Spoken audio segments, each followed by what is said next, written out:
Hello friends, welcome back. I'm Nick. This is MSFS Flight Plans, and today's hop is not only going to be as awesome as you've come to expect on our channel as far as the location goes, but while we're out here checking everything out, I'm going to explain to all of you what I mean when I say at the start of all of our videos, at least the recent ones, around here I am on a mission to save the world through simming. I know some of you may think I'm trying to be comically ironic when I say that. Some of you have even asked me if I am, but no, I'm not. I am dead serious. And my objective today is to give all of you a nice big gulp of that delicious Kool-Aid I'm serving up for everybody to enjoy. But since I just can't help myself, I'm going to have to tell you a little bit about this location while we're out here. However, I'm not going to tell you exactly where we are, and you're going to want to know the reason behind that, so stick around for the duration of what is going to be a pretty quick trip to find out. And as far as the plane goes, look where we are. Of course I took the Kodiak. And I do have the Mapbox Map Enhancement Pro in here again, because this location also, once again, looked a lot better in my opinion with that in there. So here we are. And not only did I pick the Kodiak because it's a cool plane, but look who we got. Our man Chet. We haven't seen him since that Parallel 42 bush trip flight. So good to have you back again, Chet. And one other thing I just want to draw your attention to before we get going, the game is not paused, no we're not moving, and look at what our indicated airspeed is. 27 knots, so yeah, we got a bit of a headwind out here, and it'll probably whip up to, I don't know, a 40 knot headwind as we get to the top of this thing. As you can see, we're just going to circle around that, come on back around here, probably like a 25-minute flight. So we'll probably go really slow getting out there and really quick coming back. And how quick do you think we're going to get up in the air in this thing? Probably really quick. We got our one notch of flaps in.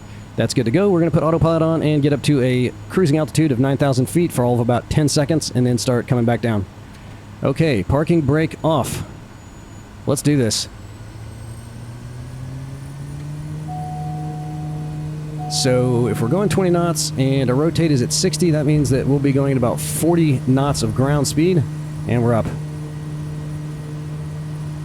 Just like that. And yes, I do have an add-on pack installed for this airport, and it looks really, really cool, as you can see.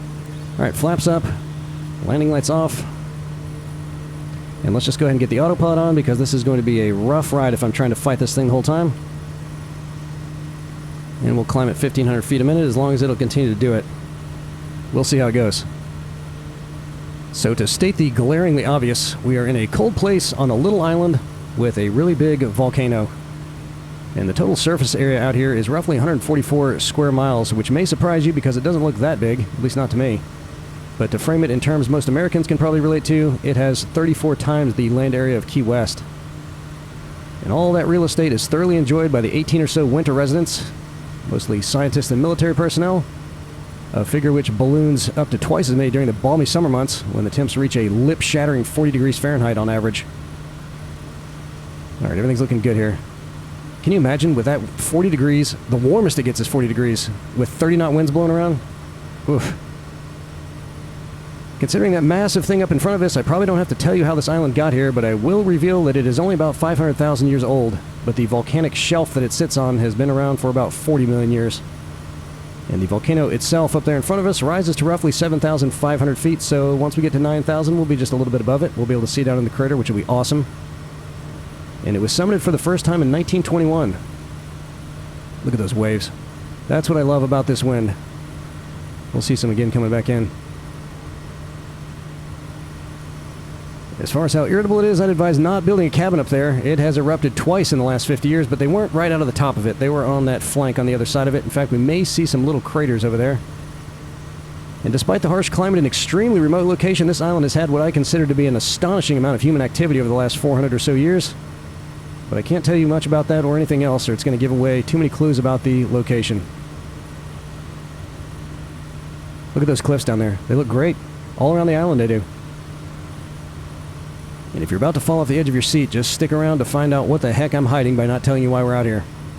Okay, so why do I think we can save the world through simming? And in addition to that, why do I want you to believe that that might even be remotely possible? Well, I've got three reasons, and all of them address the emerging problems of tribalism, outrage culture, and generally declining human knowledge on both the macro and individual level. All three of these issues seem to be afflicting a majority of the developed world these days, and I would argue are all collectively rapidly destroying it. So here's my first premise. I feel like too many of us have too much idle time on our hands. Now that we are neck deep in the age of silicon and pixels, work, for those of us that can still even call it that, has gotten so easy and so efficient that even if we had the same job we did 20 years ago, we can execute our daily tasks in significantly less time than used to be required for most of us. I know some people might have factory jobs or something like that, but even factory jobs have gotten easier. But they're not letting you leave early from a place like that. So what do most people do with all that time? Well, just look around you. As far as I can tell, most aren't picking up new hobbies or joining social clubs, trekking around in the wilderness, reading adult-sized books. Almost everyone I know spends all their free time on social media. And I know this because all day, every day, I am getting texts from people, not with actual texts, but links to GIFs and memes and X, formerly known as Twitter, articles, TikTok videos, all that other garbage. And I can't even read most of it because I don't have any social media accounts. And I even tell people that, but they keep sending it to me anyway. But I totally understand how it got to be this way. I have an attention deficit disorder, a real one. I've struggled with it for my entire life. I can't sit in silence without feeling like I'm going to go insane, not for more than a few minutes anyway. And I honestly struggle to even make it through even a feature-length movie unless it's super engaging, much to my family's chagrin. But like everyone else these days, I probably expend half the effort on the exact same job that would have required a full weekly workload when I started 25 years ago. So I also have a ton of time on my hands.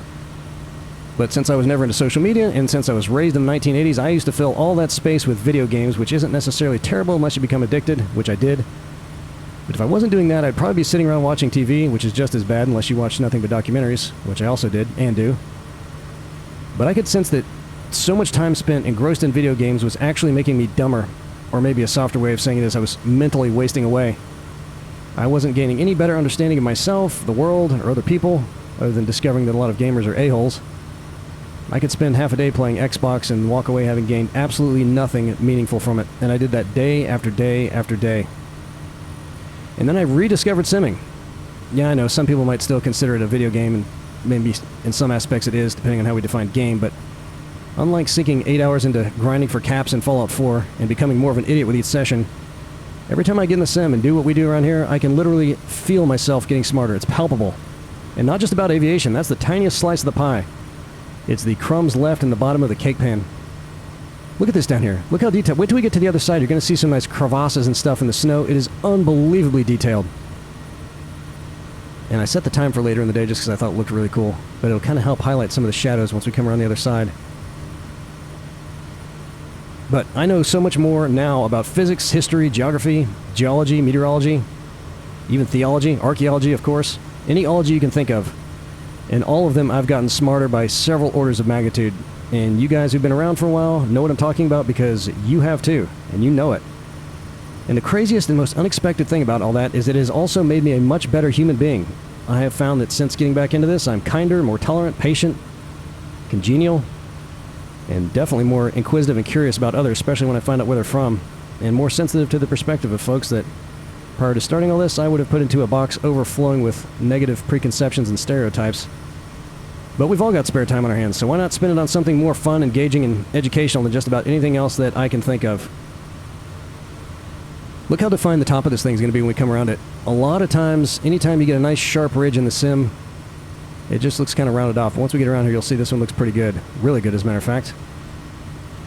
So that covers the issue of throwing the stupidity train into reverse and tiptoes into my second point. I would make the case that with the right type of interaction, simming is one of, if not the most efficient and potent ways of dismantling tribalism, both intra and internationally. In the US, as all you guys know that live here, we've got growing issues of race, gender, sexuality tribalism. We've got political tribalism. And we're even starting to draw regional borders between blue and red states, which is horrifying when you think about how that might evolve. But once again, I believe we can thank social media for the societal decay caused by all that, because its most basic function is to specifically and intentionally deliver us information that confirms all of our biases, even the most dangerous of them. So if you haven't noticed, all we do on our channel is explore the most interesting places in the world with as little personal bias as I can manage, although I'm sure I can't rid myself of all of it, all the while trying to grasp the fundamental truth that the history and cultural personality of places like Russia or China or Iran or North Korea, right down at the level of the individual human, they're no different than mine or yours. We're all just trying to make sense of the world, find our place within it, protect our families and their interests, and enjoy the ride as much as possible with the hand that we're dealt. Alright, we're going to start seeing some of these fissures here in a minute. There's a little teaser right there. They're going to be so much better once we come around the other side of this thing. There might even be a glacier falling down the other side of it, which is awesome. But to discover a place like Baghdad or Istanbul was once the center of global learning, or to see the engineering marvels all across China or the architecture of Moscow, fly over tiny villages in Chad or Namibia or up in the Andes. With every new flight, I find I'm discarding a lot of highly unproductive and frankly rather unfriendly biases that weren't doing me or the world any good. So I can attest that simming has absolutely transformed me into a better person than I would otherwise be if I weren't doing this. And finally, regarding the perpetually intensifying outrage culture, after seeing how the vast majority of the world lives versus the comforts most of us take for granted on a day-to-day basis, it has really reshaped the things, in my mind anyway, that are worth feeling outraged about, which at this point has reached almost nothing. Not to mention, as you guys get to know me, you'll discover it is virtually impossible to get under my skin. But I haven't always been that way. 4 or 5 years ago, I was just as tribally paranoid and outraged as everyone else. Look at those. See all the little crevices in the snow there? And look at how sharp all of those edges around the top of that thing are. That is beautiful. And then when that sun's hitting on the other side, it's just going to be incredible. And I can tell you the only thing in my life that has really changed, as my perspectives have changed, is that I've started simming again. It's all about what we're doing here on this channel. And I'll make one final point that may sound a bit philosophical, and I don't mean to seem aloof, but again, I'm testifying from my own personal experiences here. I have always been prone to anxiety and low-grade depression. Since my brain never shuts down when it has nothing else to focus on, it immediately jumps to all the different ways every aspect of my life might unravel and implode at any moment. But I'm kind of a problem solver by nature, so if I don't have anything directly in front of me to repair or improve or redesign, my mind immediately invents problems to fix. Most don't need fixing and aren't problems at all, hence my anxiety issues. But all that also disappeared around the time I got into simming. These days I go to bed thinking about an avionics system I want to understand better, or how to fly helicopters with more precision, how to maximize the sim experience, or how to learn or teach something in a fun and engaging way, which is something that's probably more relegated to me than everyone else watching these. But as soon as I open my eyes again, I jump right back into those same thoughts. And since we have an almost limitless supply of planes and systems and procedures and flight dynamics to learn, and a whole planet to explore, I never worry about running out of things to think about that don't involve fires or injuries or lawsuits, which used to occupy pretty much all of my thoughts. That is absolutely gorgeous. Look at that. Just incredible. And even if you did have the sun right above it, it still looks really good. I just feel like it kind of highlights the shadows a little bit more here. That is just amazing. So the bottom line, in case you aren't picking up what I'm throwing down, this isn't just a game for me. Not even a hobby at this point. It has literally become a life force. It brings me joy and purpose and adventure and meaning in ways that the myriad other life distractions I've dabbled in can't even begin to approach. You can almost see a reflection down there in the snow. You see that? That is just awesome. This might be one of the best looking volcanoes I've seen in the sim. And once you figure out where we are, you're going to want to check this out. So I'm going to do everything I possibly can to kindle an interest in flight simulation in every person I know, and believe me, I do. But we've got just one problem. There is one gigantic barrier to entry. Simming is not cheap, no matter how much you might try to simplify it. At the very least, you'd need an Xbox, I guess. I don't even know if you could do it on a cheap computer, so I'm going to try my best to fix that problem too. Obviously, as you guys know, we're just a little channel at this point, and even the biggest sim channels aren't exactly cash cows. YouTube sends me a check from time to time, and so far I've donated every penny of it back into the community in the form of our various rewards for our flight plan competitions, but I want to go further than that. As the channel hopefully grows, I want to set up a sim scholarship fund for folks not as fortunate as those of us with the means to buy any plane or add-on or piece of gear that tickles our fancy. And I've already made a few donations like that beyond what YouTube has paid me to folks who really wanted something that they just couldn't afford. They didn't ask for it, but I knew they wanted it and I knew they couldn't afford it, so I got it for them. But I honestly don't know exactly what the fruition of that idea will look like yet. I've got to work out how to determine who should receive funds, what it can be used for, and how it could be delivered. So maybe you guys can help me brainstorm on that a bit, but with the exception of a little side pot to upgrade a few pieces of gear, just to keep my marriage intact, I'm going to commit to retaining any future YouTube income specifically for the purpose of the Sim Scholarship Fund. And if any of you would like to participate in something like that, I welcome ideas for how we could do it in a way that is transparent to everyone that wants to be involved. I don't ever like having to say, just trust me. And on that very same note, one of you who has stuck around to this point is about to get a little taste of what the joy of receiving a gift like that feels like.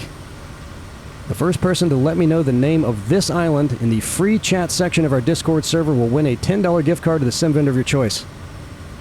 And if your heart just sank because you don't know how to use Discord, well, this is a great time for you to discover just what you've been missing in there.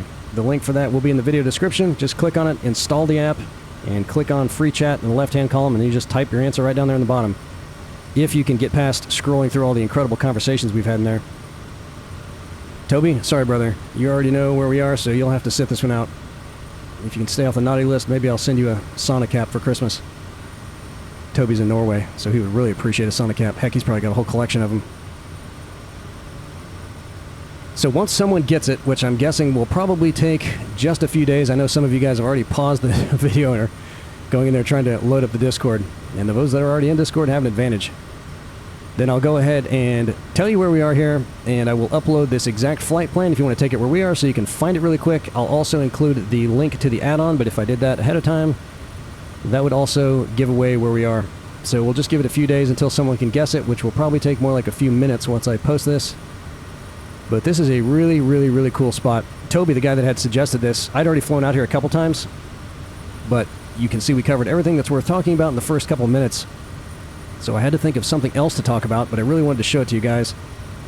And telling you about my vision of saving the world through simming seems to fit the bill. And even if we don't save the world, I mean, I think for some people it may literally save their life. I'm not trying to be hyperbolic in saying that, but just having something to do, something interesting, fun, something to learn. Anywhere in the world you can do it. Join a community of other people. Look at that sunset. Chet, did you enjoy this? Chet? That looks just amazing. Look at these cliffs down here. All of them look like that. Where in the world can you find cliffs that look that good, that haven't been touched up, except the cliffs of Moher? Just absolutely gorgeous. What an incredible flight. This wasn't the live weather, by the way. It was clouded over, so I just adjusted the wind to get it close to where it was before. It was gusting a little bit before. So we're coming up on 3,000 feet here. Let's see how we're going to do. We need to be at 3,000 to get over these mountains, but I think we're going to hit it before we get there. And it'll be interesting to see. We're still at 57 knots with a tailwind there. How slow we'll get when we're coming back around here. So I wonder where that wind layer shifts, because it went from 20 or 30 something on the ground to up at 50 at, what, 3,000 feet? Let's check that barrel one more time. And we're going to start making our base turn here. Man, this is unbelievable. I love when you get the waves looking like that too. When it's just totally flat, you don't get all those breakers and white caps on there. That looks really cool. Too bad we can't see all the birds fluttering around here. You know they got a ton of birds out on this place, but we're just going to barely cruise across the top of that. Let me check the barrel one more time. Yeah, we're good. We'll make it to 3,000 feet. Made it last time. And look at that. Even the cliffs down there look good, however tall they are. What a gem. Okay, I'm going to throttle up a bit here because we can really drive ourselves into that, or it's going to take us another 30 minutes just to get from here to the runway. Skip across the top of these bad boys and come on around and see if we can get this baby down. That is insanely detailed. Really looks good. A little bit smoother than I'd prefer with the rounding off of those tops. That might be accurate because there is snow up there. But these have been fairly jagged, especially up around... Oh, those trees can't be right, though. Not this cold, unless it's moss or something growing out here. Okay, I'm throttling up some more. I want to try to really power into this.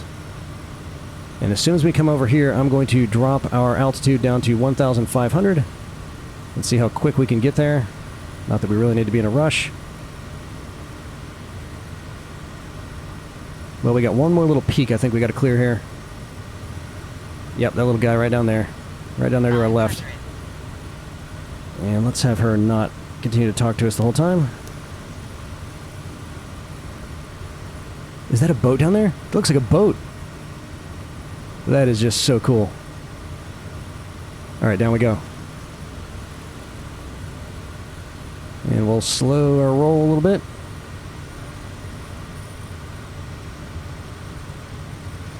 So right now our ground speed is 147. We need to slow way down. Well, we just shifted into that headwind again, so we're picking up some additional speed. That'll bleed off here pretty quick.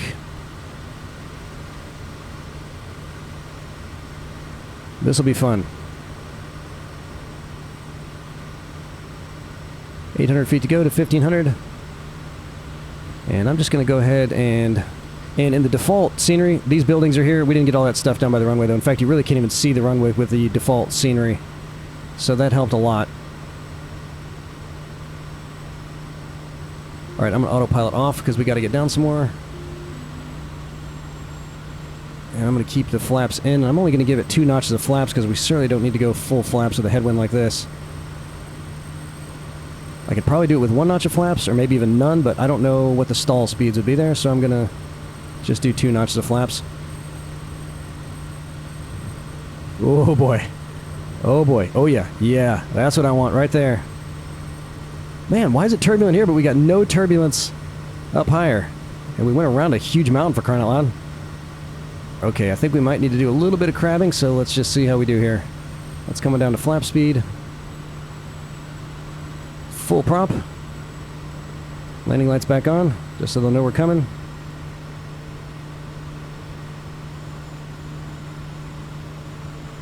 One notch of flaps. Alright, that wind's chilling out a little bit, thank goodness.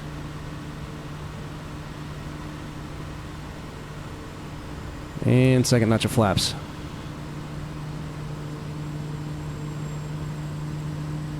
And we still got a 50 knot headwind. Man. So that means we might be able to just literally set this down like a helicopter. We'll see. Oh. We're just sinking though is the problem. Let's keep that nose up a little bit. Give it a little more power. Yeah, these are my kind of landings. This is fun. None of that ILS stuff out here. I wonder what types of planes they fly out here in real life. That looked like a Hercules or something that was down there on the ground. I'm going to have to check on the satellite map and see about those trees down there. This does not seem like a place that would have many trees. Boy, you can definitely see that runway now. Boy, that is good because you really cannot... There's no way... You can't tell there's a runway down there at all without that added in there. Just working that throttle. Trying to do it in between gusts here. So let's get this thing down to about... I'll say 70 knots. As we cross over that little threshold there. Oh, come on. Where'd the gusts go? I thought we'd have a real challenge here. I might just get a straight shot. Yeah, that seems like way too many trees. But look, we got those towers over there. Very cool. Okay. Let's bring it over. I'm going to guess our stall speed's probably like 60 something, maybe 50. With 2 notches of flaps. Uh-oh, uh-oh, uh-oh, stay up. Come on. Alright, that's a little bit harder than I thought it'd be. Okay, I think we're good here. We got a nice long runway. Let's just cut it. Come on, gust us up now.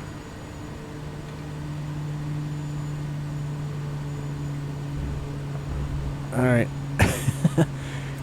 Alright, that was cool. Very fun. Alright, flaps up, and let's just go over here and pull over and check this out. Ooh, boy, that thing looks like a wreck. Maybe they're living in that thing. That's pretty neat. That is really cool. We'll pull over here to this little... this looks fine. Alright guys, so that's it. That's my plan to save the world through simming, and I invite you to join me for that journey. And maybe we won't save the entire world, but even if we save a few people, I think it'll be totally worth it. So hop on board. It's going to be an awesome ride. Can't wait to see y'all again in the skies. Later.